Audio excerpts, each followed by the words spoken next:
Minutes. My name's Kelsey. And I'm Becky. And we're the Sorry Girls. And we are doing a travel series at the moment. If you've not seen the last couple of videos, where have you been? We're doing a travel series. Our neighbors are playing piano. So for this week's travel series, we did a DIY passport holder, which is perfect for keeping like your passport and all your travel documents in one place when you are traveling or at the airport. Nice and safe. And all in one place. Yeah. And if you're not traveling or you don't need a passport holder, you can always use this as like a notes holder or documents or notebook. Slide a notebook in there. Wallet. Yeah. Lots of different options. Get creative with it, guys. So here's how we did it. So to start, you're going to use either leather, faux leather, or any thick fabric. Next, placing our passport on the bad side of the fabric, we're going to fold the fabric over to mark out how big we want our pockets to be. We want them small enough so that the passport sticks out a little bit so it's easy to get when you need it.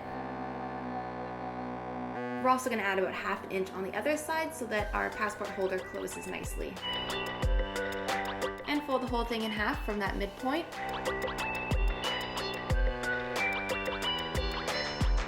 And trace along that line.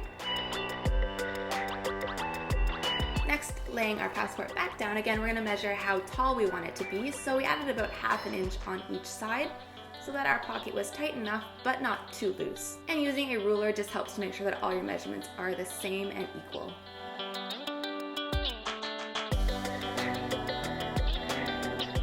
And cut the whole thing out.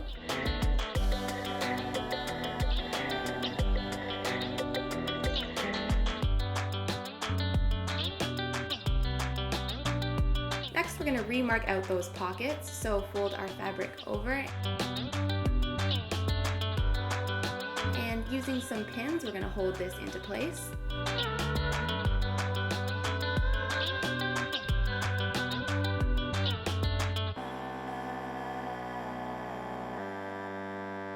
And again, using a ruler is just helpful to make sure that all your measurements are the same.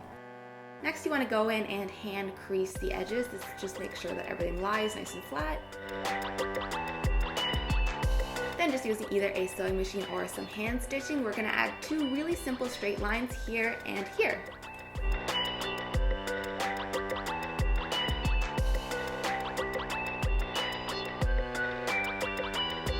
And this is what it should look like.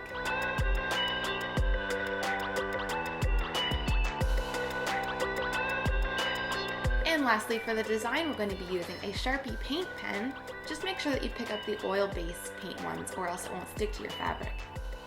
So it's helpful to trace out what design you think you want to do on a piece of paper first because it will be permanent once you start.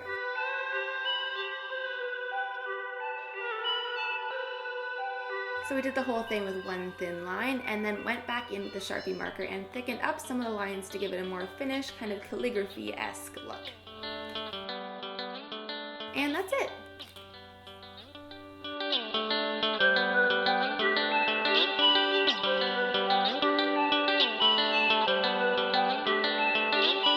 Masterpiece.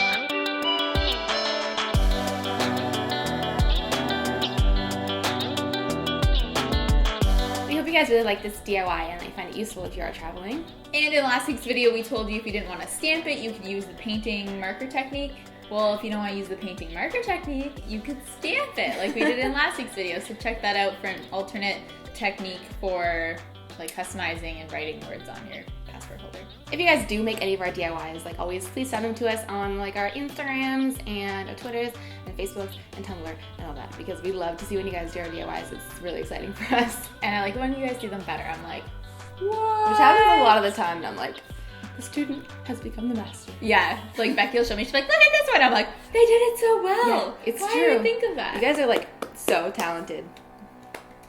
Anyways, we will see you guys next week with another DIY. Bye. Bye.